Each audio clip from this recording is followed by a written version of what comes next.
মা কল্যাণেশ্বরী মন্দির দেখে এবার আমরা যাচ্ছি আমাদের পরবর্তী গন্তব্যে। চলো পরবর্তী গন্তব্যে গিয়ে তোমাদের সেখানকার ইনফরমেশন দিতে থাকবো।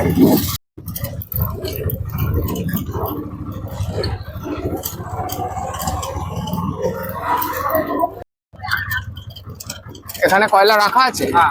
আচ্ছা, এই কয়লার খনি থেকে যে কয়লা তোলা হয়, উত্তোলন করা হয়, এই জায়গাটাতে সেই কয়লাগুলোকে রাখা হয়। এখানে সব বড় বড় লরিগুলো যেগুলো আছে এখানে রাখা আছে। এই যে কয়লা স্টোর করে রাখা আছে, এই যে এইদিকে। আমরা গাড়ি থেকে নেমে পড়লাম, এইবার বাকিটুকু হেঁটে যেতে হবে। রাস্তাটা কিন্তু খুব একটা ভালো না, এইবার আমাদেরকে যেতে হবে এর ভিতরে। চলো যাই, রাস্তাটা দেখাই। এইরকম কিন্তু মেন যে রাস্তাটা আছে তার পাশে এরকম মোটা একটা দেওয়াল করা আছে, আর তার পাশের থেকে এখান থেকে ঢুকতে হবে, না হলে কিন্তু দেখা যাবে না। এই জায়গাটা খুব ভালো করে বুঝে নাও। এই যে অটো আমাদের এখানে নামিয়েছে, আর এই যে মোটা পাঁচিলটা আছে ওপারে রাস্তা, এপার থেকে আমরা কিন্তু যাচ্ছি ভেতরে। চলো, ভিউটা খুব সুন্দর হবে এটা আশা করেই যাচ্ছি। আমাদের গাছগুলো মাথায় লাগছে, মাথা নিচু করে করে যাচ্ছি। আমরা এখন এসে পৌঁছালাম রামনগর কয়লা খনি। জায়গাটা দেখো একটু, তোমাদের সামনে থেকে দেখাই। এখানে যখন জল শুকিয়ে যায় এখান থেকে কিন্তু আবার কয়লা উত্তোলন হয়। এই দিকগুলোতে পুরো পরিষ্কার বোঝা যাচ্ছে যে কয়লা। একটু জুম করে দেখাই, দেখো।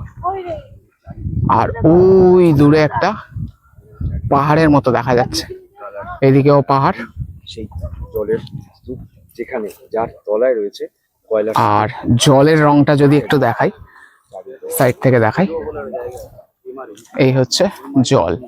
জলটা কিন্তু পুরো কালো, পরিষ্কার বোঝা যাচ্ছে যে তলায় কালো। এই জায়গাটাতে 3 বছর আগে কিন্তু অ্যাক্টিভ ছিল এই কলিয়ারিটা, মানে কয়লার খনিটা। এখান থেকে কয়লা দুরকম ভাবে তোলা হয়, একটা হচ্ছে ওপেন মাইন, মানে খোলা মাইন যেখান থেকে কয়লা উত্তোলন করা হয়, এবং আরেকটা হচ্ছে সুড়ঙ্গ করা হয়।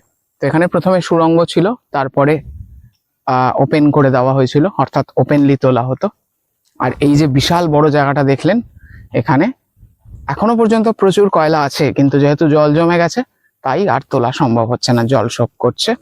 আর এখানে এই রামনগর কলিয়ারি বলে এটা, এখানে 3টে কয়লার খনি আছে, তার মধ্যে এই একটা এবং ওইদিকে আরো 2টো আছে।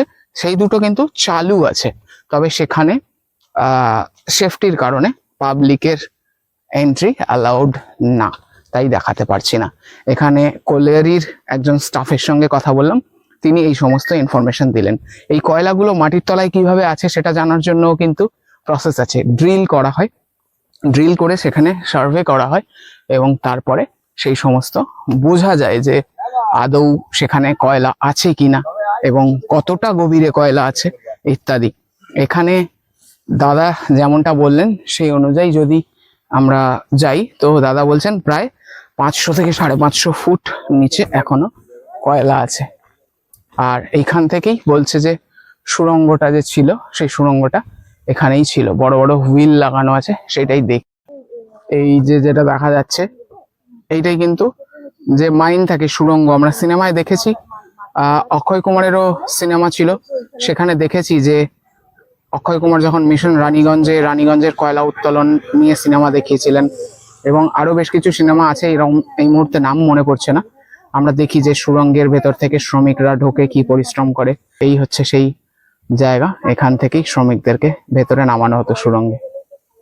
এই যে এখান থেকে দেখা যাচ্ছে পাহাড়ে নদী বইছে।